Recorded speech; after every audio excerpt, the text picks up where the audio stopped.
21-22 जून की दरमियानी रात अमेरिका ने उन तमाम कयासों पर विराम लगा दिया जो बीते कुछ दिनों से लगाए जा रहे हैं। ईरान के 3 परमाणु ठिकानों फोर्दो, नतांज और इस्फहान पर हमला करके इस हमले के बाद सबसे बड़ा सवाल था कि अब ईरान क्या करेगा। क्या संघर्ष थमेगा या और बढ़ जाएगा। इसकी जद में अमेरिका के वो सैन्य ठिकाने आएंगे जो ईरान की रेंज में हैं। और सबसे बड़ा सवाल, अब जब अमेरिका इजराइल के समर्थन में खुलकर सामने आ गया है तो ईरान के समर्थन में कोई देश आएगा या नहीं। चीन और रूस किसका साथ देंगे। यूनाइटेड नेशन सिर्फ शांति की बात करेगा या किसी पर एक्शन भी लेगा। यूनाइटेड नेशन सिक्योरिटी काउंसिल यानी यूएनएससी में इमरजेंसी मीटिंग में क्या क्या हुआ, इन तमाम सवालों के जवाब हम आपको इस वीडियो में देंगे। आइए आपको विस्तार से बताते हैं।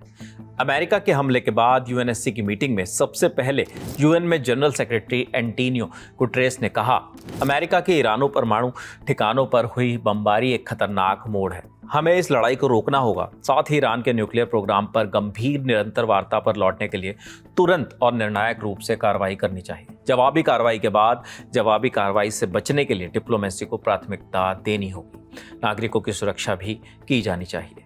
इससे इतर यूएन में ईरान के राजदूत आमिर सईद इरावनी ने इजरायल और अमेरिका पर डिप्लोमेसी को खत्म करने का आरोप लगाया। उन्होंने कहा कि अमेरिका के सभी आरोप निराधार हैं। न्यूक्लियर नॉन प्रोलिफरेशन ट्रीटी यानी एनपीईटी को पॉलिटिकल हथियारों में तब्दील कर दिया गया है। उन्होंने आगे ये भी कहा, शांतिपूर्ण न्यूक्लियर एनर्जी के वैध अधिकारों की गारंटी देने के बजाय एनपीईटी का इस्तेमाल आक्रामकता और गैर कानूनी कार्रवाई के तौर पर किया गया है, जो मेरे देश के सर्वोच्च हितों को खतरे में डालता है।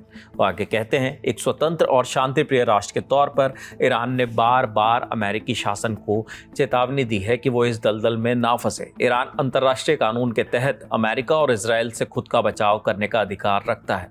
ईरान की प्रतिक्रिया का समय क्या होगा और वो कितना कठोर होगा, ये सब सेनाएं तय करेंगी। यूएन में इजरायल के राजदूत डैनी डैनन ने ईरान के खिलाफ कार्रवाई करने के लिए अमेरिका की तारीफ की। उन्होंने कहा कि डिफेंस की आखिरी लाइन है जब हर दूसरी लाइन फेल हो जाती है।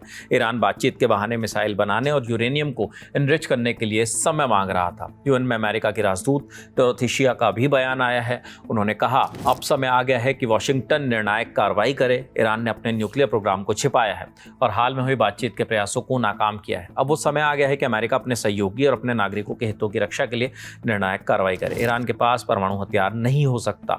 ईरान को पलटवार नहीं करना चाहिए। राष्ट्रपति ट्रंप ने कहा है कि अमेरिकी ठिकानों के विरुद्ध प्रत्यक्ष या अप्रत्यक्ष रूप से ईरान द्वारा किए गए किसी भी हमले का विनाशकारी जवाब दिया जाएगा। इनके अलावा यूएन में चीन के राजदूत फ्यू कोंग कहते हैं, चीन ईरान के परमाणु ठिकानों पर अमेरिकी सैन्य हमलों की निंदा करता है। वो परमाणु ठिकाने आईएईए के सेफगार्ड के तहत आते हैं। ये यूएन चार्टर और इंटरनेशनल लॉ का उल्लंघन है।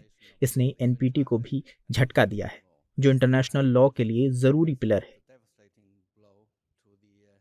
ये भी कहना चाहूंगा कि हाँ, ईरान को नुकसान हुआ है, लेकिन एक देश के तौर पर और किसी भी इंटरनेशनल वार्ता में एक पक्ष के रूप में अमेरिका की क्रेडिबिलिटी को भी नुकसान पहुंचा है।